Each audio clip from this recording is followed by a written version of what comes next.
বিসমিল্লাহির রহমানির রহিম। অনুবাদ শুরু করছি আল্লাহর নামে, যিনি পরম করুণাময় অতি দয়ালু। কলা রব্বিরগফিলি ওলিয়াকি আদখিলনা ফি রহমাতিকা ও আন্তা রাহারমু রহিমিন। সে বলল, আমার রব, ক্ষমা করুন আমাকে ও আমার ভাইকে এবং আপনার রহমতে আমাদের প্রবেশ করান। আর আপনিই রহমকারীদের মধ্যে শ্রেষ্ঠ। ইন্নাল লাইনাত তাখাজুল ইজলা সায়ানালুহুম গাদবোয়াবুম মি রব্বিহিম অয়লাতুন ফিল হায়াতিদ দুনিয়া অকায়ালিকা নাজনিল মুফতারিন।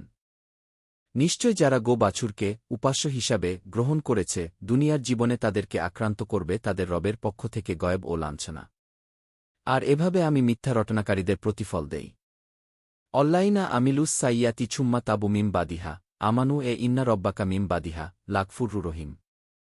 আর যারা খারাপ কাজ করল, তারপর তাওবা করল এবং হামান আনল, নিশ্চয় তোমার রব এর পরও ক্ষমাশীল, পরম দয়ালু। অলাম্মা শাকাতা মুসাল গদবোয়াবু আখায়াল আল ওয়াহা অফি নুসকাতি হাহুদাও অরহমাতুল লিল্লাইনা হুম লিরব্বিহিম ইরাহাবুন। আর যখন মুসার ক্রোধ থেমে গেল তখন সে ফলকগুলো তুলে নিল। তার লেখাতে ছিল হিদায়াত ও রহমত তাদের জন্য যারা নিজদের রবকেই ভয় করে। অক্তারা মুসা কওমাহু সাবিনা রাজুলাল্লিমি কতিনা ফালাম্মা আখায়া থুরমু রাজফাতু কলা রব্বি লাউশি কিতা আহলাক্তাহুম মিন কোবলু অ ইয়াইয়া আতুহলিকুনা বিমা ফালাস সুফাহা ইউমিন্না ইনহিয়া ইল্লা ফিতনাতুক তুদ্দিল্লু বিহামান তাসা ইউ অতাহদি মান তাসা ইউ আন্তা অলিঞ্জুনাফার ফিলানা রহামনা আন্তা খাইরুল গফিরিন। আর মুসা নিজ কম থেকে ৭০ জন লোককে আমার নির্ধারিত স্থানের জন্য নির্বাচন করল।